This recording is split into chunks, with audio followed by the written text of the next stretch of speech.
श्री स्वामी समर्थ मंडळी, बरे आहेत का तुम्ही? आज ब्लॉगचा दुसरा दिवस आहे आणि आलो होतो बोराच्या झाडापाशी. आल्याच्या नंतर आमच्या सासूबाई बोरं वेचू लागल्या शेतामध्ये. वेचल्याच्या नंतर कॅरी बॅगमध्ये बोरं भरली आणि तुम्हाला पण दाखवा म्हणलं कसे बोरं आहेत. एकदम छोटे आणि आंबट बोरं होते.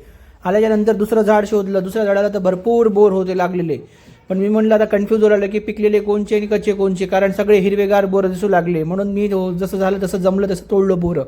कारण आईला बोरं खूप जास्त आवडतात खायला, म्हणून आईसाठी मी बोरं तोडायला लागलो. कळालं तर नाही, मग म्हटलं घरी जावं आता ऊस घेऊन जावं. म्हटलं तितक्यात आमचे ईसा मामा ऊस तोडायला लागले आणि ऊस तोडल्याच्या नंतर त्यांच्या हाताने ऊस घेऊन मग मी म्हणलं आता घरी जावं. मामा म्हणले छोटे छोटे ऊसाचे तुकडे करून देतो.